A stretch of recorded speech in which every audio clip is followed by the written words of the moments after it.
What up, guys? Happy Thursday. Hope you're having a great day. Last night we had a little bit of NBA action. Two good games tonight was Boston taking on Milwaukee. Boston got the victory. No Giannis there, though. I'm not sure what the story was. We'll have to check in on that later. Second good game of the night, at least for me, was Golden State. They were taking on Memphis. Not that it was a great game, but Golden State needs to string together some wins or they're going to find themselves out of the playoffs. We'll take a look here at Golden State. They got the pretty easy win, and it was one of those wins where Steph didn't actually have to go crazy. It was more of a team win, which is nice. I feel like they're maybe learning some good basketball along the way. Their bench is strong. Um,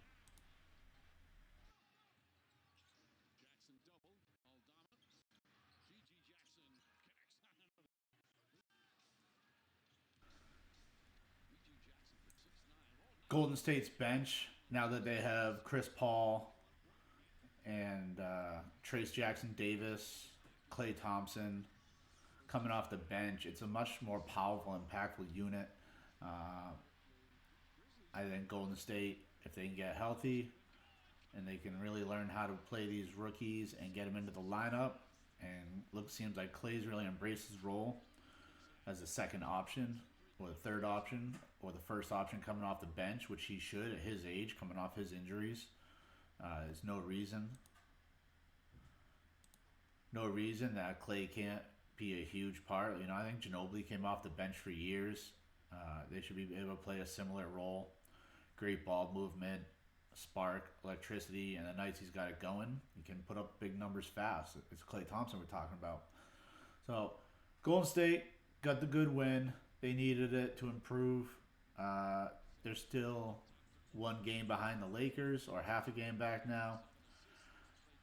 Lakers as well. I would like to see them climb up the ladder. I would hate to see either of those teams get eliminated and not be in the playoffs.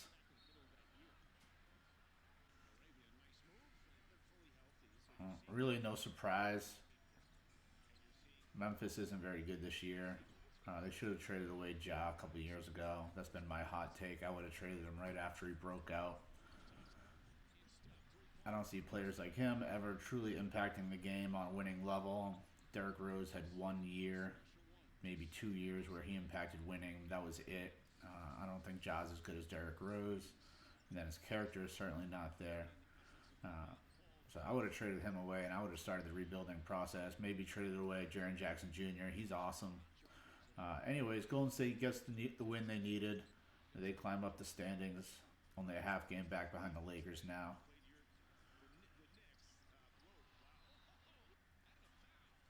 You got other games of the night. Uh, Miami closes out Cleveland by 3 points. Miami needs that as well. They've been struggling. Jimmy Butler's back. He had a good game last night. If he comes on down the stretch, maybe Miami can make some noise, but it's not really how I see it. Indiana, Detroit. Detroit's awful. Indiana needs every win as well, but I don't really see anyone in the East coming out besides Boston. Honestly, Boston's so much better than everybody. If there was anybody, it would be Milwaukee. Somehow Milwaukee made it a 3-point game last night. No business being that close. I think I put out a video earlier talking about it. Dame got it going a little bit, but Chris Middleton had a hot hand. The Celtics just don't know how to close out games until they figure it out. They're not going to win a championship. Sacramento gets an easy win. Toronto's awful. Obviously, the Thunder close out Utah. Chet had a monster game last night. I already talked about the Warriors, Grizzlies, and Phoenix beat Philly. Philly's been struggling without Embiid. Obviously, that's not really a hot take. I guess we're checking out the standings. We got Boston 11 games up and Milwaukee. No one else in the East I see as a threat. Boston's already made it to a finals.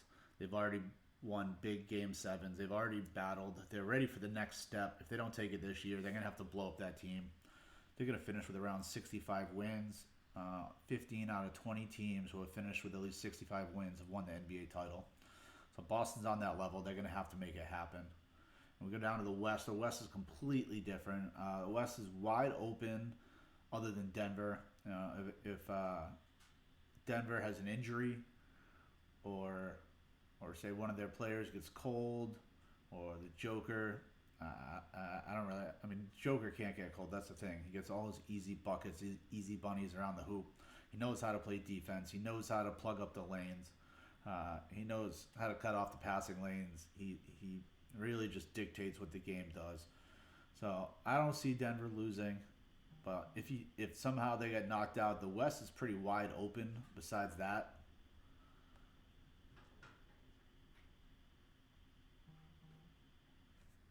you guys can let me know in the comments who you think could potentially come out of the West.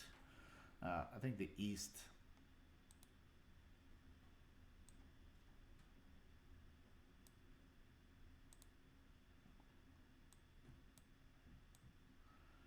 Pretty straightforward in the East. It's going to be Boston. If anyone else came out, I'd be surprised. Giannis and Dame could go crazy. Sure, they could upset them. That would be fun. You could see Giannis against the Joker probably. And you're talking about Western Conference teams. This is kind of how I see the power rankings right now, guys.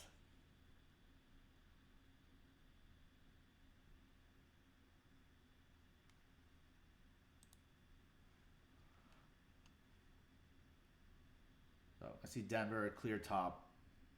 Joker is that good. He should be having 4 straight MVPs. They cheated him out of one last year with the whole push to get Embiid one. He deserves it. Kendrick Perkins calling him racist. The voters racist, saying there was a narrative. But Boston better win this year. They're probably going to finish with around 65 wins, putting them at a lot of pressure historically to win. Other than that, you got Giannis. He's done it before. It's been years. It seems like it's been a decade since he won. He needs to figure it out. He has a running partner now again. The team seems like they're fully healthy. And then the next bracket I see here, guys, you're going to have to let me know what you think. I know Minnesota and OKC are better teams record-wise. But as far as the 4 teams in the West that I have as the biggest upset chance to Denver, it's the Clippers, Warriors, Lakers, and Suns. And really, why do I have them here? Just because each team has a proven champion. Phoenix has got Kevin Durant. Durant jumped on Steph's back to piggyback 2 titles, but he's been there and he's done it. LeBron. He's LeBron James. He's got 4 titles. And if he made a stretch with Anthony Davis, who right now Anthony Davis, the way he's been playing, is playing like a top 10 player in the NBA. So there's no excuses there. Golden State, you got Steph. Same thing. 4-time champion. Steph's underrated. Probably one of the most underrated players in NBA history. 2 years ago, he put them on their back. And that was only 2 years ago. They just won a title. So if Clay could just make a shot down the stretch, just a couple shots in a series, they could upset anybody.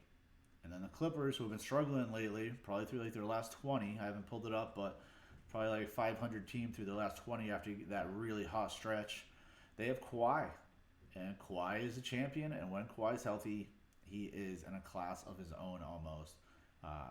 When truly healthy, he shows flashes of Jordan and Kobe. He's that good. So these are the 4 teams that I have and I have legacy changing here because if any of them won, there would be a whole new narrative around that player. Historically great players. Just KD jump into the top 10. Does LeBron finally have a claim to pass Jordan? No, but does he? Golden State, is Steph better than LeBron? Hot take, he might be. And then if Kawhi wins another one, he'd be a 4-time champion, I think, who's won on 3 different franchises as the best player on each franchise. I don't know if that's ever been done before. So that's just fun to talk about. Going down the list, you got the Clippers. You got Minnesota and Thunder. They're young. They're unproven. I think it's a fun conversation. Who would you rather have if you were starting a franchise right now? Would you rather have Ant-Man? Or would you rather have SGA? That's I would have to really look at that. I'd have to look at their ages. I would have to take an in-depth look at their game. That's a fun conversation right there. Those two are going to be battling for years. Luka should be furious. That trade last year for Kyrie, that was, as far as I'm concerned, that was an awful move. Kyrie's one of those players that I see being super overrated. Um, I witnessed it firsthand when he came here to Boston, and Boston was a championship level team, and he ran us into the ground. They should have drafted and built around Luka, and um, really find a way to strengthen Luka's personal weaknesses. Uh, Sacramento, I don't see them having a very realistic chance to win. I guess potentially they could. Um, what would happen for Sacramento to win? They'd have to get lucky. They would need some things to bounce their way. Um, Sabonis is playing like a monster. He might be underrated. But besides that, they're just not ready. They're a piece away. You can see they fell down the standings from where they were last year instead of climbing the standings. If they were ready, they'd improve. They'd be up here with OKC and Minnesota standings wise. And then we don't really need to talk about the East. So I really have 6 out of my last 7 teams from the East because I don't think there's a chance that they come out over Boston or Milwaukee. So you got Cleveland. They need to separate their 2 stars. They're too similar. That's how I see Boston as well. So you got to separate those stars. You need diversity.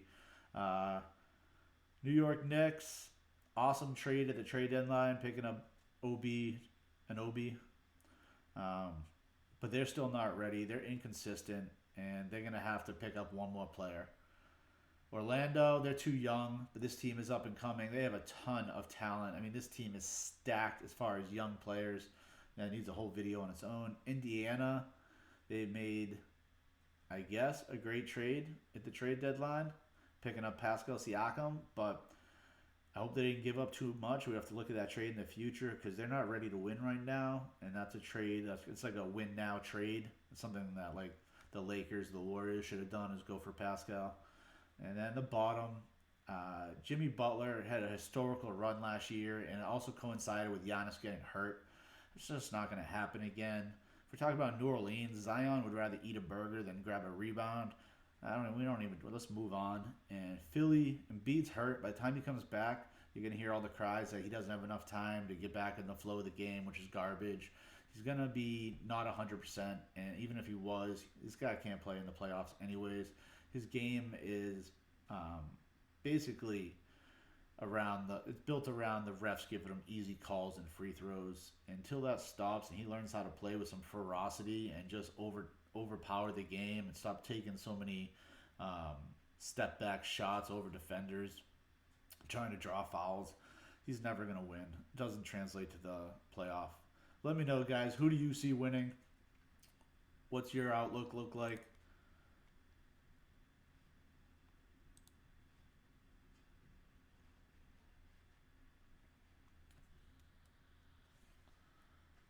Thanks for watching. Let me know what kind of content you'd like to see in the future. I appreciate it, guys. Ranting and raving with Dan and Don. Let me know what you think of the power rankings. Who do you see coming out of the East? Who do you see coming out of the West?